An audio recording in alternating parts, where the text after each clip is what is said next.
حکم دیا ہے، اور اللہ نے ہمیں اس طرح کہا ہے کہ ہم جو ہے وہ اونٹوں کو جو ہے بتوں کے نام پر چھوڑ دیں، ان کے گوشت کو، ان کے دودھوں کو جو ہے بتوں کے نام پر چھوڑ دیں، اس سے فائدہ حاصل نہ کریں. یہ اللہ نے ہمیں کہا. اللہ تعالیٰ نے فرمایا کہ نہ، اللہ تعالیٰ کے اوپر جھوٹ باندھنے کی ضرورت نہیں ہے. ہر آدمی جو ہے اپنی مذہبی معاملات کو جو ہے وہ اللہ کے سپرد کر دیتا ہے. میں نے ایک دفعہ پہلے بھی آپ کو سمجھایا کہ یہاں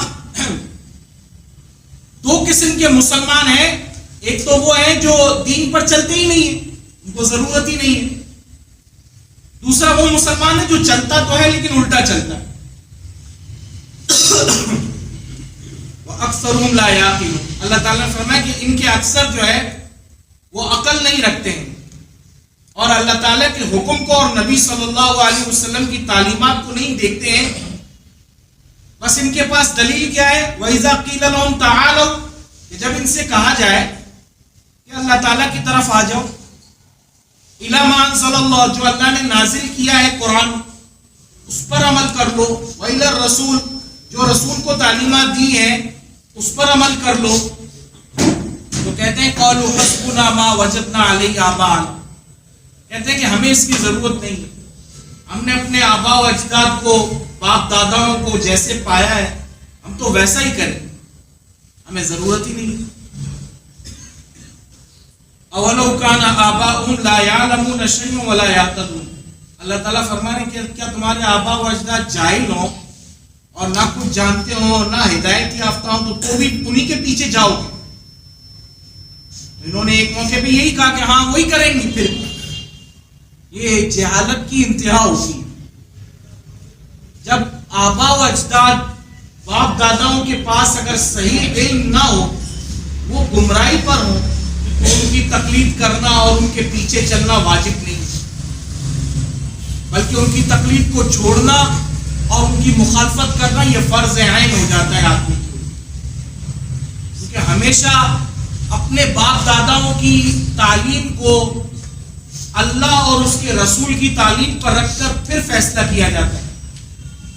اگر اللہ اور اس کے رسول کی تعلیم کے اوپر وہ صحیح بیٹھتے ہیں تو اس پر عمل کیا جائے، اگر وہ صحیح نہیں ہے تو اس پر عمل نہیں کیا جائے.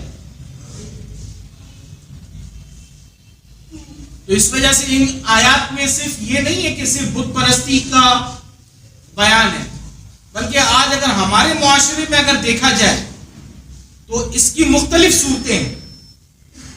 ہمارے یہاں مختلف لوگ مذہبی اعتبار سے جس طرح جو غلطیاں کوتاہیاں کرتے ہیں، اس کا کسی نہ کسی صورت میں یہاں ٹچ آپ کو ضرور ملے گا.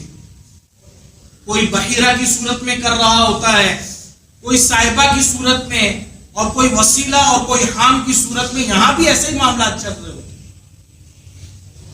کوئی بدعت کے نام پر، کوئی رسومات کے نام پر، کوئی اپنے باپ داداؤں کے جو آنے والے معاملات ہیں ان کو ہی آگے بڑھاتے بڑھاتے جو ہے وہ کہاں تک پہنچ گیا.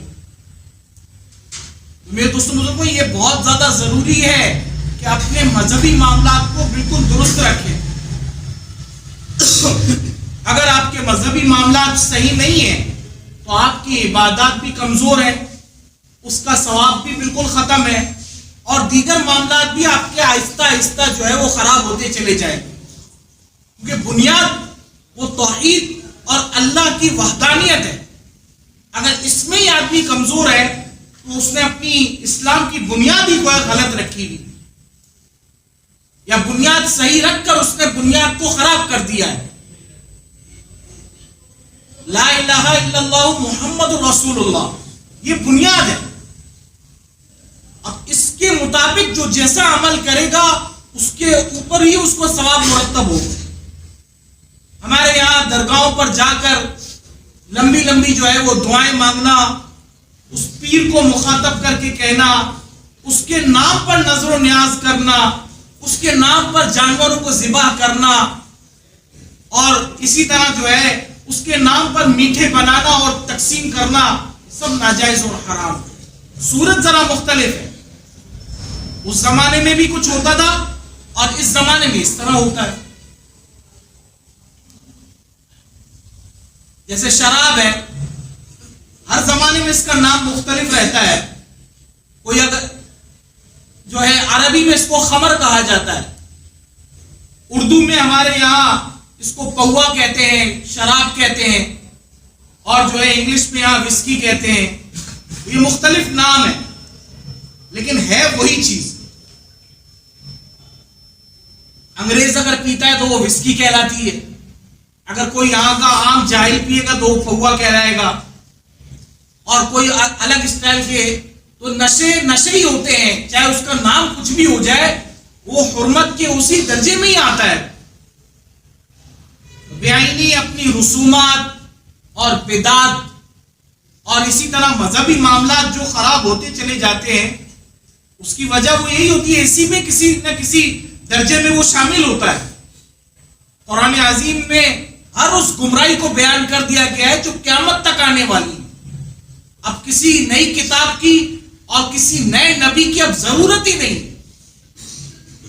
آپ صلی اللہ علیہ وسلم پر ختم نبوت کو اللہ تعالیٰ مکمل کر چکے. لہذا اپنی تعلیمات کو درست کرنے کے لیے بہت زیادہ ضروری ہے کہ آدمی سنت کے راستے کو اختیار کرے.